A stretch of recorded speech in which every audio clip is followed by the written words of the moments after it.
Yeah, I mean, I think that picking the right niche and product lineup is really important. The things that I like to look for are areas and niches where people are passionate, or products that are consumable, where repeat purchases are high, or that there's complementary products where repeat purchases are high, because it's getting more and more expensive to get that customer to make that first purchase. And so once you have that customer, it's still, if you have a good product lineup and people are happy, it's still relatively easy to get them to buy more from you.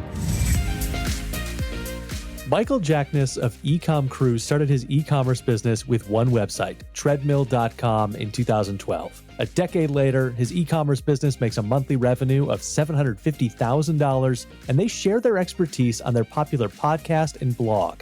I'm your host, Alex Freeman, and on this episode of the UpFlip podcast, Michael is here to explain how to start an e-commerce business from the ground up. His IT background gave him a leg up with online marketing, and he'll share some of his top strategies for attracting customers, along with other insights to help other entrepreneurs start and grow an e-commerce business. Let's chat with Michael. Michael, thank you so much for joining us here. Yeah, absolutely. Looking forward to the conversation.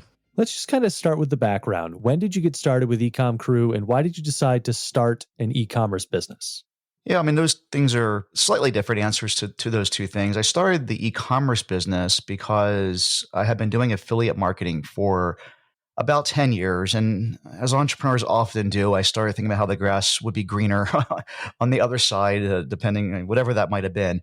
I just think that obviously every business has its challenges. And with affiliate marketing, you'll deal with things like Google giving you a penalty or hurting your rankings and SEO and having to rely on them. You can deal with things like markets maturing and affiliate programs changing terms and conditions on you, whether they just stop paying you completely or lower your fees. And was ready for something else. And so we, as you mentioned just a few minutes ago, converted one of our affiliate sites, which was treadmill.com, into an actual e-commerce store and started selling physical products. The reason we started Ecom Crew was a little bit different. It was a couple of years later, and just because I have a background in affiliate marketing and content marketing and SEO, I knew what we were doing was interesting to people out there, and I thought it would be a cool way to kind of document our journey and build a community and see where things kind of went, and the rest is kind of history. And we'll kind of go into the beginnings or that transition of treadmill.com in just a second here. But I'm curious about the IT background that you had and how that knowledge may have helped you as you got started in growing the business.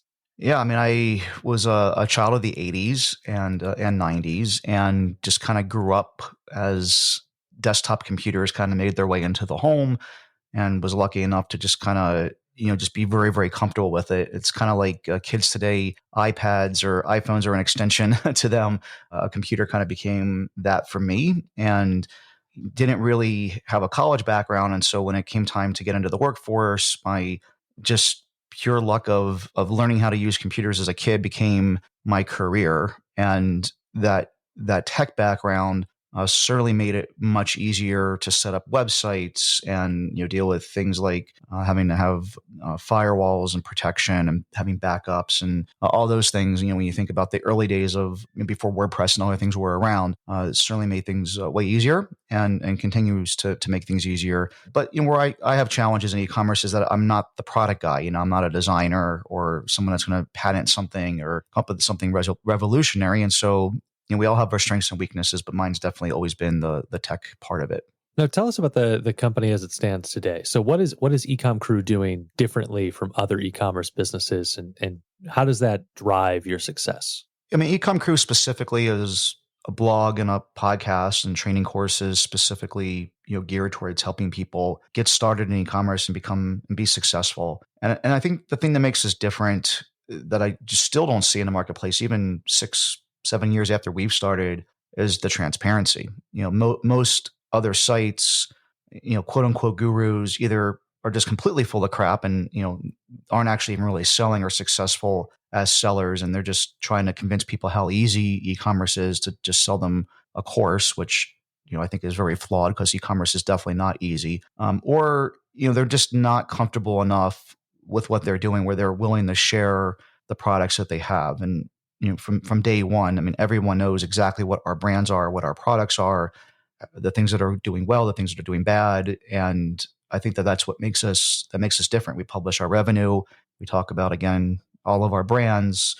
product launches that have done well, product launches that have done poorly, things that we've also, other challenges in business.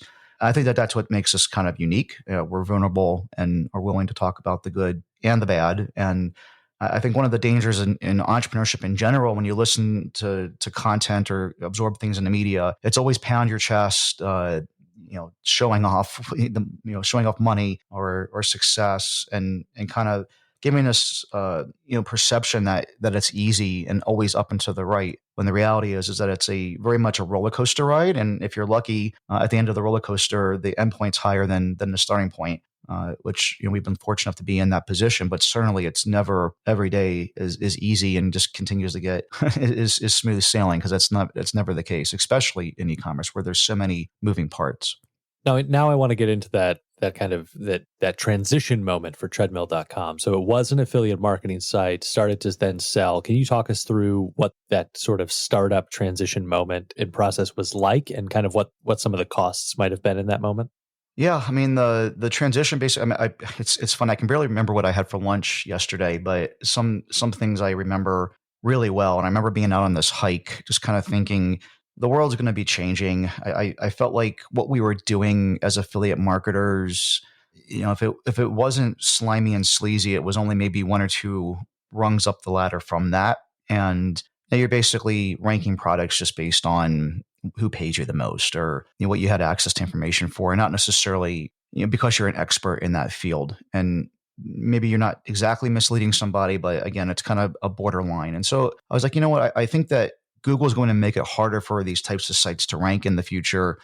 I felt like it was time to kind of grow up a little bit and offer actual value to customers. And it's like, you know what? Let me see if we can just start selling products. And I had a little bit of hubris. I mean, I thought because we were treadmill.com that everybody and anybody would want to work with us. That ended up not being the case. But we just did a Google search of like how to sell something online. You found hosted carts like Shopify and BigCommerce. And again, because of the tech background, really pretty quickly within just a couple of weeks, set up a rudimentary store, reached out to all the manufacturers that were out there. And the ones that were willing to work with us, we started listing their products, and it kind of grew up from there. Incredible. Now I'm curious about what advice you might have for someone who wants to get started with an e-commerce business but doesn't have startup capital available to them. What should those initial steps be? And what is the smallest startup budget somebody might need to build a successful e-commerce business?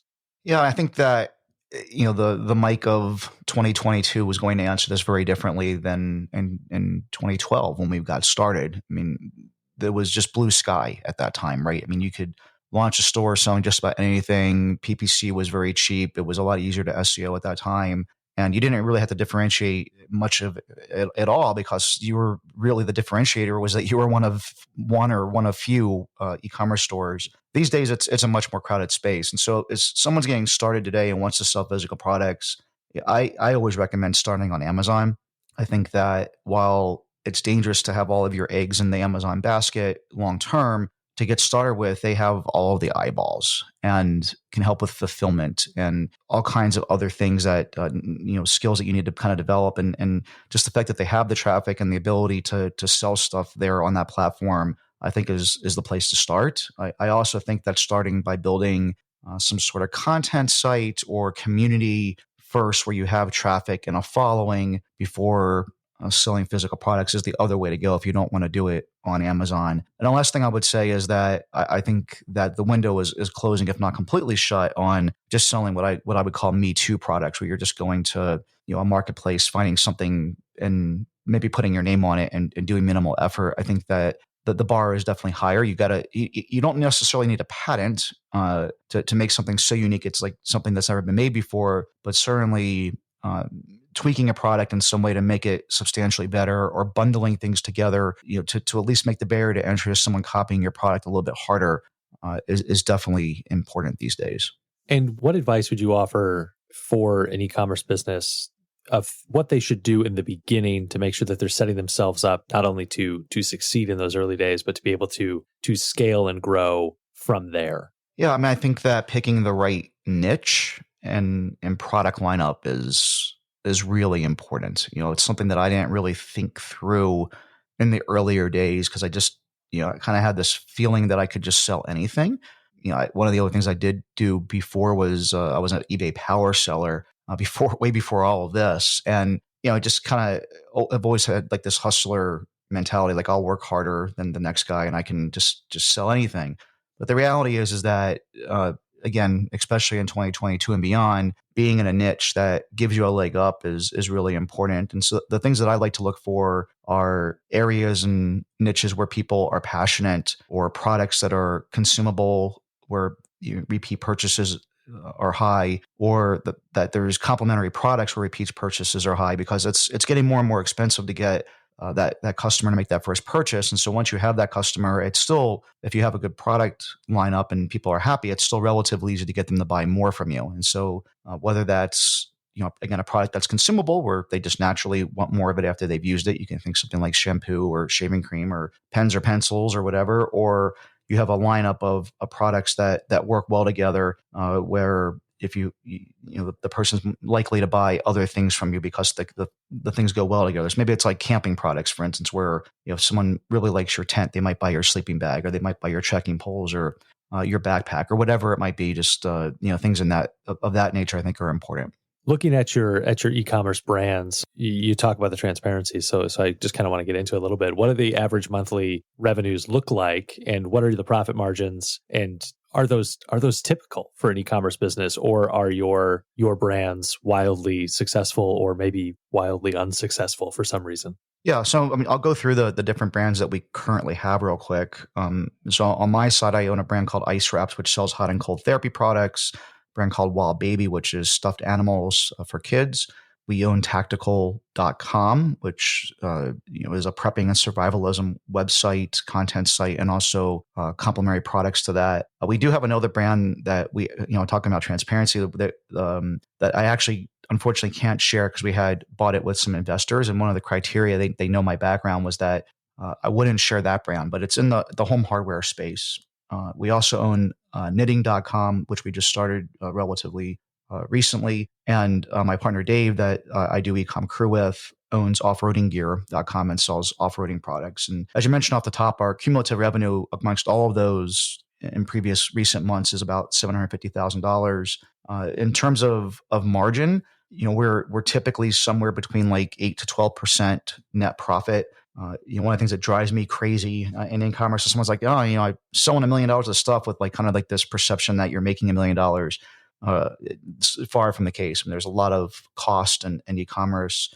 As I mentioned, there's a lot of ups and downs. I mean, over the last couple of years, our margins used to be closer to 20% net, but throughout COVID and other things, they actually dropped at one point to a negative and to low single digits. And we've struggled to get back to the 10% range just because freight prices have gone up and cost of goods have gone up and advertising costs have gone up. And so there's definitely been margin erosion, but we've still been able to put up pretty decent numbers and continue over the last several months to increase our net margins. Can you tell us a little bit more about how the pandemic did affect your business, and what some of the new challenges for e-commerce businesses are that probably didn't exist before 2020, or maybe did, but to a much lesser extent? Yeah.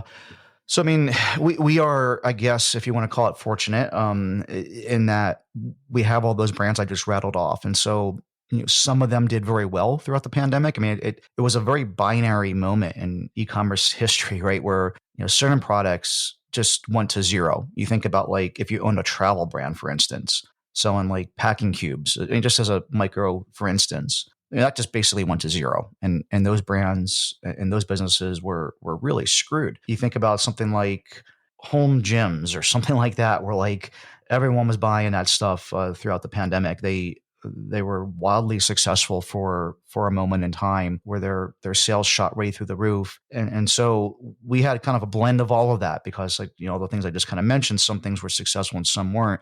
But, so the things that weren't doing well, we had too much inventory and we had to deal with that. And that ties up cash flow, and you're having to deal with these types of challenges because, sales are down. And then we had logistics challenges that were unprecedented, where like the things that we're doing well, we were selling out of and just simply couldn't get our hands on more. Most of our products are made overseas, and trying to get stuff from manufactured overseas and physically get it here proved to be incredibly difficult. It was a very, very challenging time where it accelerated my hair loss even more, unfortunately. And it was tough, but I think we're on the back side of that now, and it certainly has opened our eyes to just having more contingencies in place where we can, and also being realistic of where we have to run leaner, just because of the way that the times have changed. A reminder to our listeners that if you're looking for more tips like the ones in this podcast episode, subscribe to the UpFlip newsletter to get business advice delivered straight to your inbox.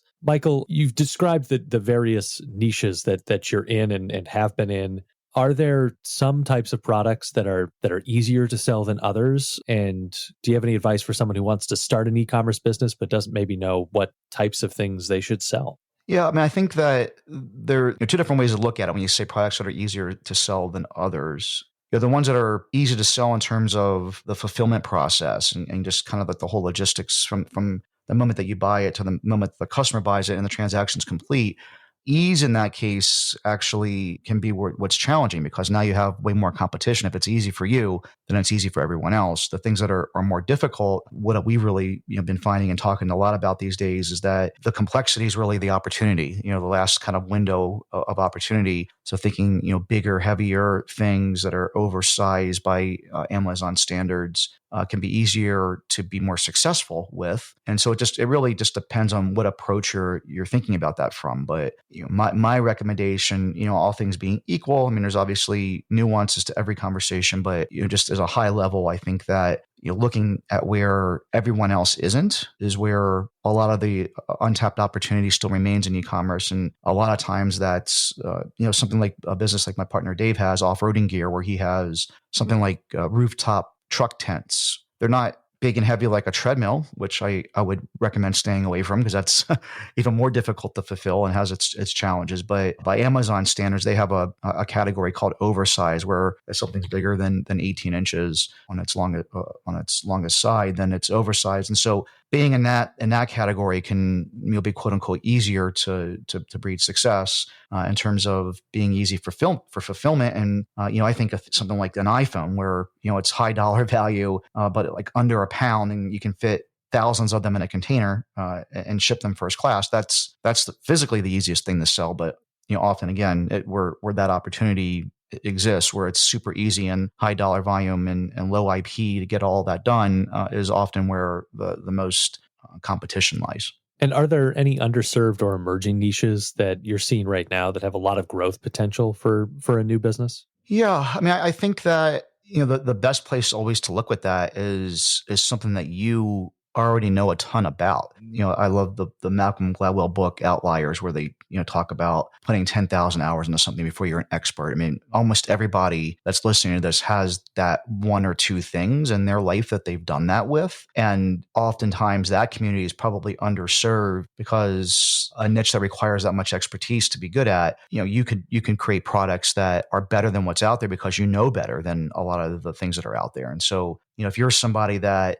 I've used camping as a for instance before, but let's just say you're somebody that does through hikes, and you've hiked something like the Pacific Crest Trail and the Appalachian Trail, and you've been doing this for 10,000 hours. You know exactly what it's like to be out on the trail and the challenges you've run into, and the types of products that would be really helpful in certain moments as you're going through that journey. That's typically the underserved markets that I think that continue to have a lot of opportunity.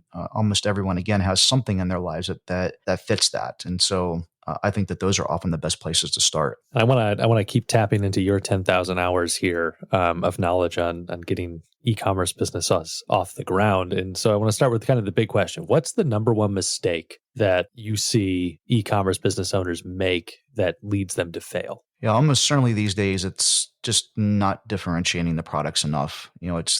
I think that there's so much social media out there, TikTok type, YouTube short type content, where it shows how simple it is to just go find a product and make money. And, unfortunately, I feel like that's just a scam, and pulling wool over people's eyes. And the people that, are in our community or join us that are struggling the most are the ones that just don't have any differentiation to their product. They've gone to a third party platform, as I kind of mentioned earlier, buy the exact same product that other people are selling. In some cases, don't even bother putting their own name on it.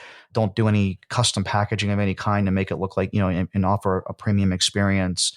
The bar is super high. So I think that, the mistake I see is lack of differentiation, lack of detail, a lack of, good imagery trying to convey what the product is and why you're different than everybody else, and trying to be able to differentiate yourself in a crowded field. The people that I see are successful are doing the exact opposite. They're innovating in some way. Again, you don't need to. I have never been a product designer. I will never be awarded a patent. I am not talented in this way in any way, shape, or form. But yet I have been able to find success by just using some common sense, doing some basic research in the marketplace, buying my competitors' products first, trying them, or applying my own expertise and understanding what's necessary out there, making sure that my packaging's on point, that my manual and my instructions in the packaging are on point, that my imagery is good, that I'm spending time doing the things that are less sexy to make sure that people understand why my product is better. Those types of things will continue to help breed success, and trying to cut those corners will almost certainly continue to lead to failure. Now, say somebody has differentiated the product, they've got the product, they feel confident in that. Now it's time to set up the online store to start taking in sales. What are those key steps to getting the store set up, and what are some of the details that new owners might overlook? I really, again, would stress, I think that starting on Amazon is really the way to go. You've taken the time to differentiate that product and make a bigger, better mousetrap kind of thing.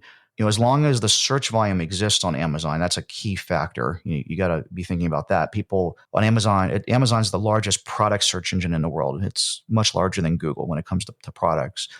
So people are searching there first for products. And if your product is better, then the traffic and eyeballs are already there. All you got to do is put up the listing, relatively easy. Again, with good photography, good keywords, good copy, start running some ads, and you can have success. Again, especially if it legitimately is a better product. I mean, Amazon is really good at sniffing this out, because what will happen is that your return rate will be way lower than your competition. Your review rate will be way higher than your competition. Your conversion rate will be better. And so over time, even if it's a competitive marketplace, if you do have an actual better product, it can be successful. And by doing it on Amazon first, it shortcuts the step of having to do what you just kind of talked about, where you don't have to go first set up your Shopify store, and also don't have to then learn how to code in some capacity, or learn how to deal with fulfillment, because Amazon's going to do the fulfillment for you, or have to process returns, or have to learn how to do SEO or PPC or social media or whatever other things you might have to do to get eyeballs to your site. And so I like, trying to crawl before you walk, before you run. And if you got the first part down, which is a actual better, legitimately good and better product, throwing it up on Amazon, I think, is often the best and fastest way to start getting some revenue. So then you had mentioned earlier not wanting to have all your eggs ultimately in the Amazon basket. So at what point do you then need to build out beyond Amazon, and then how do you go about that? Yeah, I think, for everyone it's a little bit different, but certainly what I see and hear a lot is people trying to do this way too early. Again, margins at best are 20%. Typically in the 10% range. So if you're selling $1 million of this stuff on Amazon, best case scenario, you're making $100K a year. That's good money. But do you really need to take your eye off the ball and start worrying about differentiating? At that point, probably not. It's maybe a little bit early. But as you get to 2 million, maybe 3 million, I think, at that point, now it starts to make sense to be thinking longer term, and skating to where the puck is going, not where it is, kind of the old Wayne Gretzky thing. And so, as you're getting to $5 million in sales, you can start to get 10, 20% of your sales through your own Shopify channel. And as you're approaching 10 million, maybe you can get to 30 or 40, maybe even 50%, and kind of has some balance. I think then it makes sense. But, the thing is, again, you can, as a $1 million Amazon seller can do this all on their own. You can be a solopreneur, have 0 employees, 0 contractors. You can do all of it on your own. When you start having a Shopify store and needing to have other disciplines and other expertise, now you're having to hire employees and bring on expenses, and keeping your expenses under control and staying focused in any business is important, but especially in e-commerce, again, because it's lower margin. Other things that we've done in the past, there's more room for mistakes because, again, affiliate marketing profit margins were 95%. And so we could do really stupid crap and get away with it because there was tons of money to be made and to blow. But like in e-commerce, you got to be a little bit more careful and more disciplined. And so I think being aware of this and not trying to look elsewhere too early is important. But certainly, as you've crossed that 7-figure threshold, it probably starts to become something to think about. What software tools and systems are you using on the back end, either both to just manage the business and inventories, but also maybe what your lead funnel looks like for customers? Yeah. So for accounting, I guess kind of going through the different tech stack pieces, accounting is QuickBooks Online. For Amazon, selling on Amazon, we use tools like Helium 10 and Scale Insights to both manage our inventory and reports and do research and manage our PPC on Amazon. On the online storefront, we use Shopify.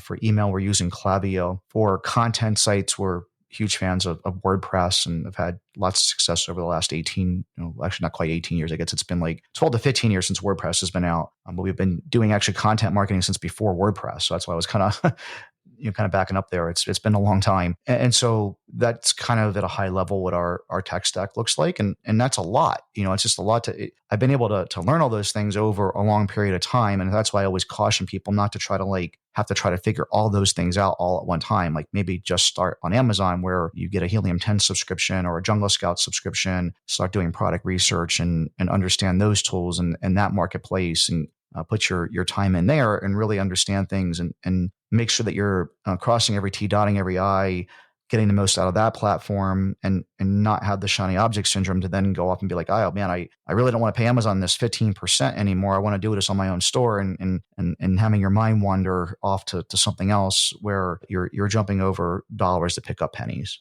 Can you talk to us a little bit about your email marketing strategy? How did you go about building your lists, and what type of messages deliver the best results? Yeah, that's a great question. I love email marketing, so I'm glad you asked this. Well, in terms of the tool, we love Klaviyo, especially for e-commerce email marketing. It has direct integrations with Shopify and makes it really easy to do particular email campaigns that are very successful in e-commerce. But to kind of build upon your question, I mean, the first part of it was, how do you get people on the list? And so typically we're using some type of value first marketing, whether that's with Ecom Crew specifically, where we just give away tons of free content, whether it's our podcast or blog articles or free mini courses or some sort of download that gets people on the list. You're giving them something of value to entice them, gets the conversion rate of eyeballs to people on your email list, the conversion rate of that as high as possible. And so that applies with e-commerce as well. With a brand like Color It, which we sold in 2019, we used all kinds of lead magnets, from free downloadable drawings to free plus shipping offers, to mini courses on how to color and things of this nature.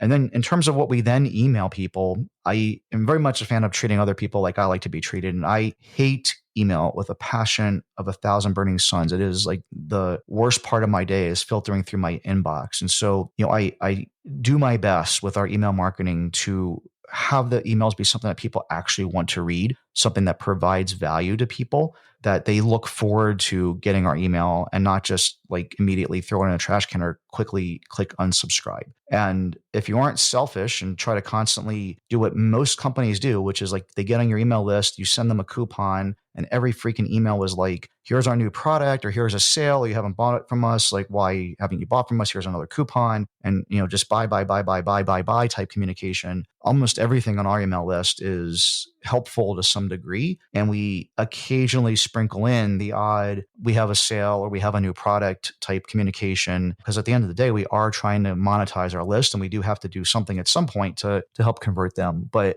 we always play the long game. It's, how can we have people be thinking about our brand as much as possible? If you're sending them value, week in and week out or day after day, depending on how frequently you send emails, you have them thinking about, oh yeah, that brand Color It. Oh yeah, that brand Color It, or whatever the brand is. or tactical or ice wraps or whatever. Humans are curious animals. We see things multiple times before we develop brand affinity, before it kind of sticks. And doing that and offering value will subtly and subconsciously change someone's idea of your company into something very positive, rather than something that's like off-putting. And so this is something that we've been doing for many years when it comes to email marketing, and our email open rates continue to be significantly higher than industry standards, and we're quite proud of that. You mentioned customer reviews earlier, and I presume customer reviews are very, very important for an e-commerce business. So I'm curious what you do and recommend to encourage and increase reviews. Yeah, so I mean, to encourage reviews, any moment that we have an interaction with a customer, we try to shower them with the best possible experience possible, and that includes people who are pissed off,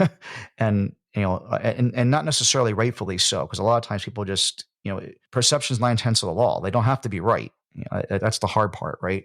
But we will always basically say yes to anything that the customer wants, even if it's the most ridiculous ask, because one star review is so detrimental. It erases 100 or hundreds of positive 5-star reviews. And so if for no other reason than a selfish reason, and we're trying to eliminate the 1-star reviews, we do it that way. But again, very much I like to be treated, or treat people like I like to be treated. We always want people to have a positive experience if they're interacting with us in any way. And so, how much does it really cost to refund somebody or make something right in their eyes?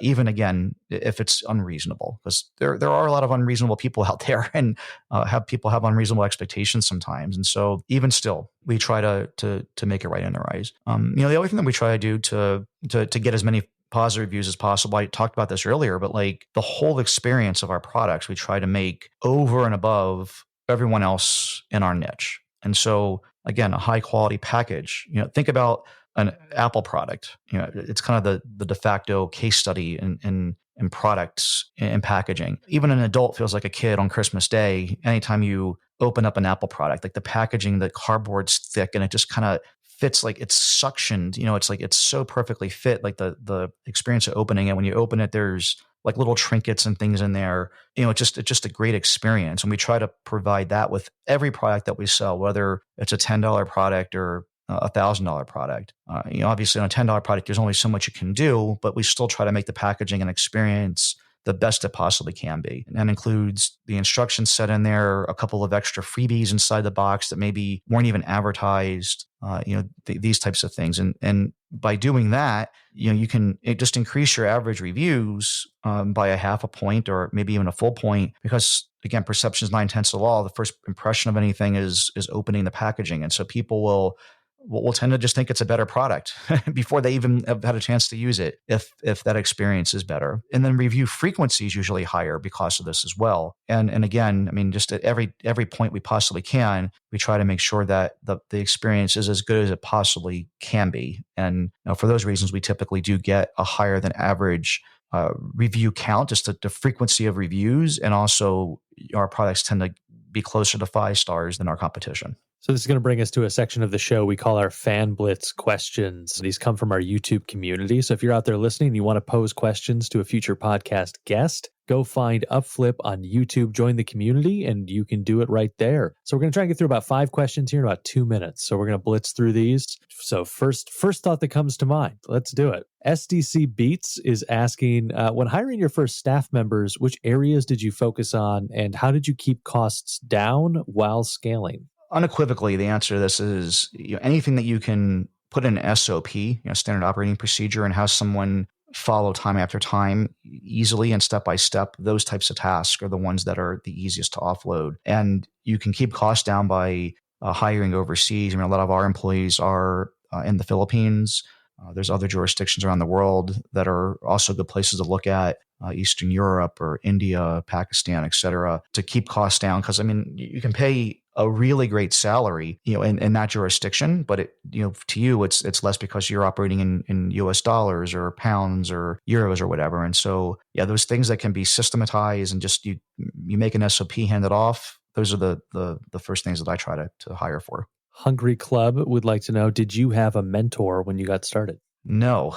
I think that that's the hardest thing, right? You're on this island all by yourself. You don't even know where to find a mentor, right? You're just getting started. It's something that I wish that I had done sooner, because once I had the capability of doing it, I still operated all by myself. But the reality is that now that I am in a mastermind and have mentors, it's helped my business career more than literally anything else that I've done. Because you're surrounded around like people that are going through the same challenges, that have expertise that you don't have, and hopefully you have expertise that they don't have, and you can share and exchange that information and hold each other accountable. Alfonso Sandoval's asking, with so many competitors, what can I do to stand out from them?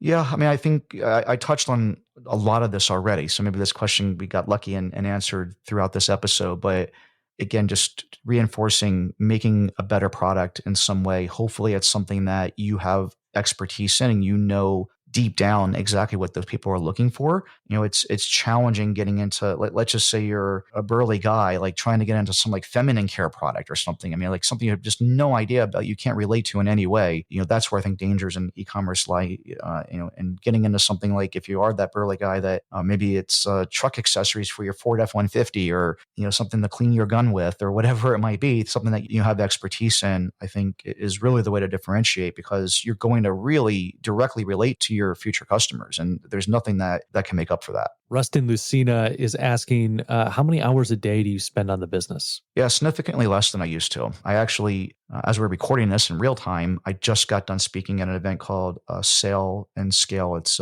Helium 10's big conference that they have. And I did a talk on this thing called the four burner theory, which, talks a lot about work-life balance. And so where I used to work 12, 14, 16 hours a day, 5, 6, 7 days a week at some points, it's significantly less now. Typically, I'm aiming for a 30 to 40 hour work week, and legitimately shutting things down and turning things off when my day is done. And I just got back from a 3-week vacation where I didn't touch anything work related. And I'm pretty proud of that, because it's a big departure from where I was. Last Fan Blitz question here. Isaac Gonzalez is asking, where did you learn the beginning steps that led to your first couple of dollars in revenue? Yeah, I mean, this is where I think that it's just an intrinsic personality difference. Like for me, it's just a matter of like, I'm going to figure it out.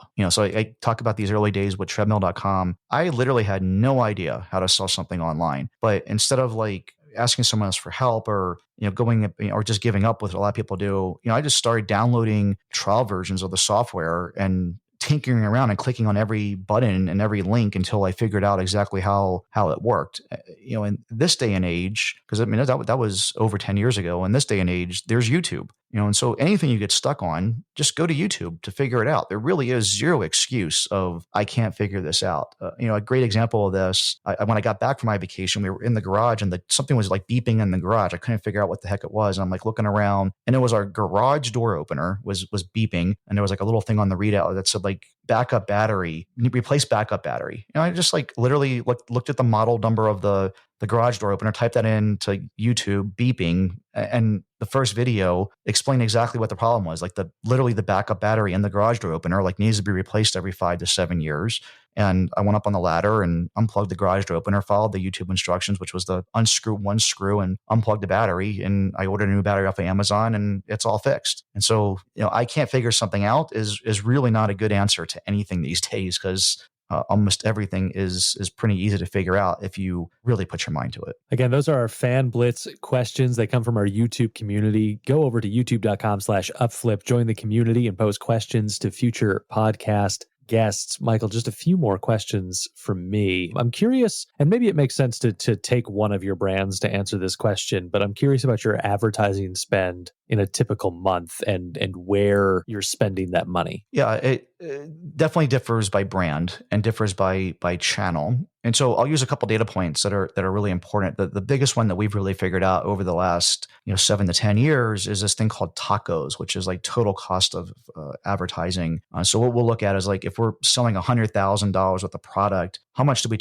spend in total on advertising? And we're trying to keep that number to about 8%. And so for every $100,000 in sales, we're looking to spend $8K on ads. And this is pretty consistent amongst all platforms, amongst all brands. Some we'll have a little bit higher ad cost, like Wild Baby, for whatever reason for us, is closer to 12%. That home decor brand I mentioned is closer to 6. But what I found is that when you get above 8, every point that you're above 8, it makes it very difficult to have a profitable business. You're just spending too much on ads. And every point that you're below that, you're probably leaving money on the table. You're probably not spending enough on ads. And the types of ads that we're running, again, are very different depending on the brand and how much of our business is on Amazon. If it's an Amazon-centric business, almost all the ads are Amazon PPC. If it's a Shopify-centric business, those ads can come in the form of Google AdWords, Google Shopping ads, Facebook ads, Instagram ads, YouTube ads, influencers, et cetera, et cetera. And so we're working in every way that we can and trying to spread our advertising dollars over as many platforms as we can, so we're not beholden to any one platform. And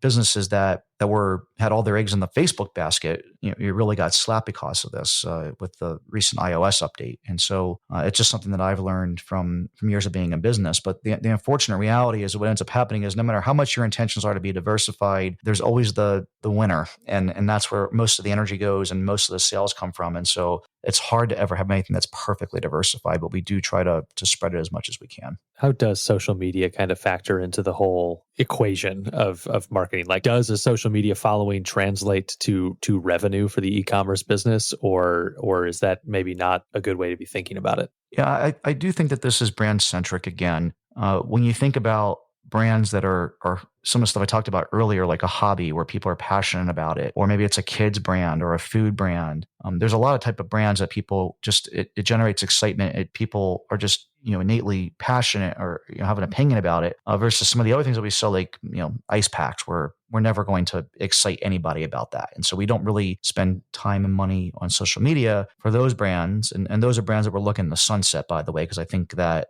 those are commodity products that are going to become more and more difficult to be successful in the future. But if you have one of the other four, brands I mentioned kind of earlier in those other categories, I think social medias are the utmost importance. I mean, if you aren't posting multiple times a day on social platforms, for those types of brands, and you're leaving money on the table, and you're going to get further and further behind the brands that are continuing to build larger and larger social presences. I mean, having hundreds of thousands of followers on Twitter or YouTube or Facebook or Instagram or whatever, or TikTok, whatever it might be, is such a huge asset and will continue to be, I think, moving forward. You're also obviously a blogger and podcaster. I'm just curious if you have any tips or strategies that you've found success with in growing the blog and the podcast. Yeah, I mean, whether it's Ecom Crew or any of our other content sites like Knitting or Tactical, the bar for us is always when we write about something, for it to, quite literally be the best article that's ever been written in the history of the internet about that subject. That is the bar that we're trying to reach, which is high, right? I mean, it's really, really high, but like there's already some other piece of content out there that's really good. And if you're trying to just check the box of putting content up, that's never going to work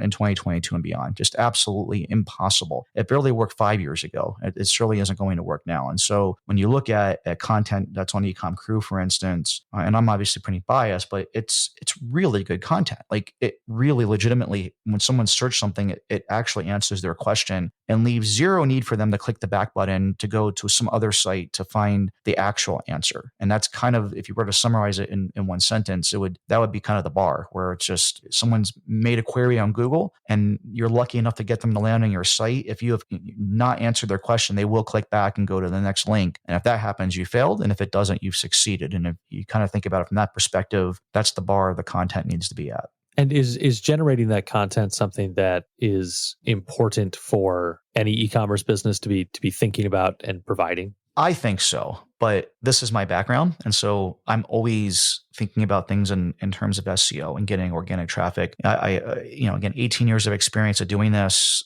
getting free, unlimited organic traffic month in and month out is such a leg up over your competition. And if you can actually put in the effort to do it, because it's not easy, it doesn't come overnight, it becomes a moat around your business that is very difficult for anybody new to break through. And so for me, I think it's super important.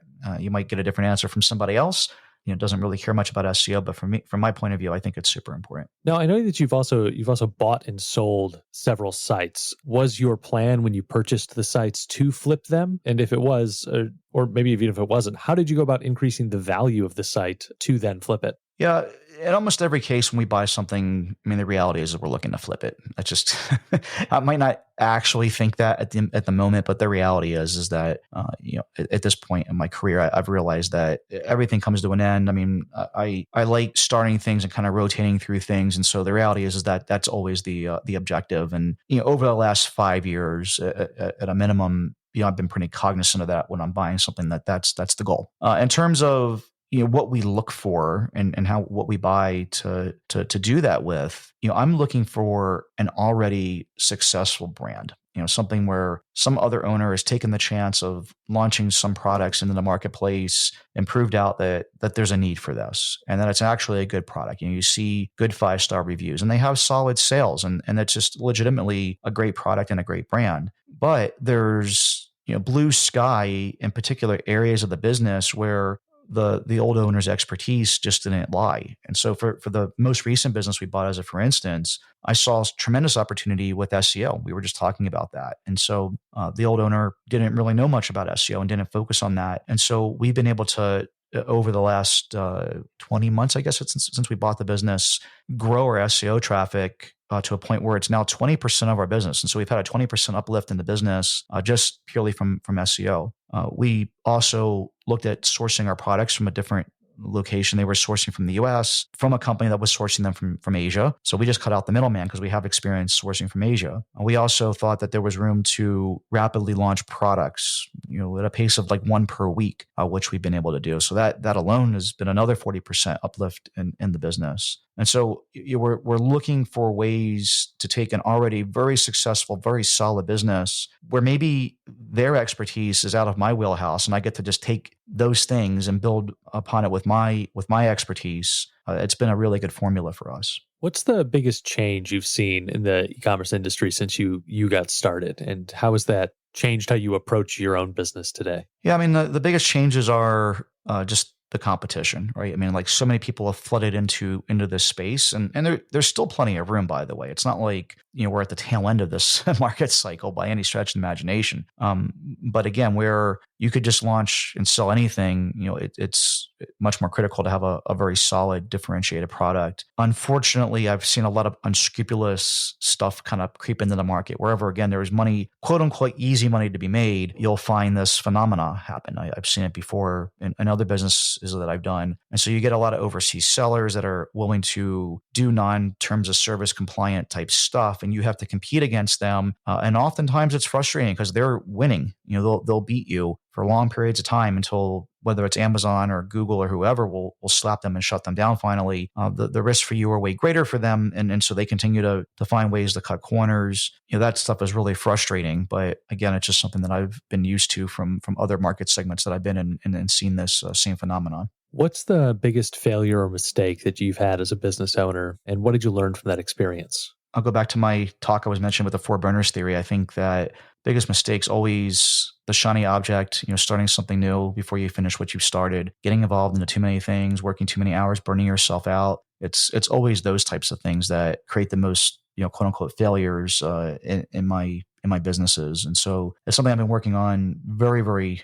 diligently over the last couple of years and seeing a lot more success because of that. So I haven't started anything new since January of 2020. We're in the process of selling a business and looking to sell another one. Thinking about doing one thing incredibly well rather than several things kind of half-ass. I'm curious about your advice for setting some of those smart business goals, looking out and what some of those goals might be for your business. Yeah, I mean, I think the best thing to do is to be ultra critical of anything you throw on your list of goals, whatever it might be, right? It's so easy to want to go do all these different things, especially when you're listening to podcasts like this and like ours, where we're constantly talking about all these things that people are doing that have helped make them successful. But people often don't think about the fact that they maybe have 20 people on their team or other factors of where they might be in their life cycle. And so, I love the book, The One Thing, or Essentialism, or maybe another book like Traction, where you really lay out your goals and set a realistic amount of things to get done and picking the thing that's going to move the needle the most and not trying to just do everything, because you can't do everything. Yes, there's opportunity in social media marketing and working with influencers and doing PPC better, maybe improving your conversion rate optimization or doing email marketing.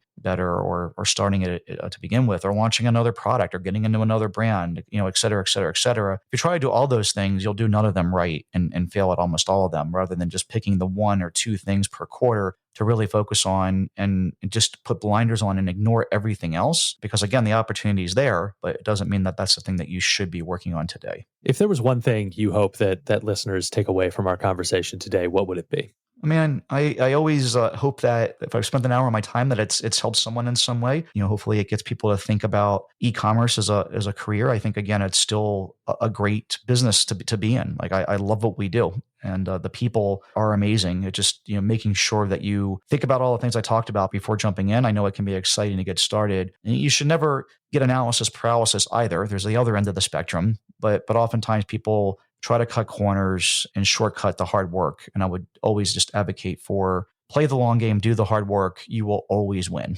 Last question here. And you named a couple already in the interview, but what's your favorite business book and why? Yeah, I mean, the favorite one's definitely Traction. And why? It's because it changed my life for the better, for sure. Again, I've been in business for myself since 2003. So, getting closer to 20 years now. And for the first many years of that, there was always these underlying problems that I just never could quite put my finger on or articulate and just fully understand. And Traction, reading that, really just brought them to light. It's this entrepreneurial operating system that forces you to sit down and put pen to paper or type out your goals and your key, core values, and making sure that you have the right people in the right seat, and setting goals on a quarter by quarter basis, and making sure that everyone's on the same page and marching in the same direction, rather than just waking up every morning, having some harebrained idea and constantly bouncing all over the place, much like a butterfly would fly all over the place. And so for me, that's been the most life-changing book, especially when it comes to business.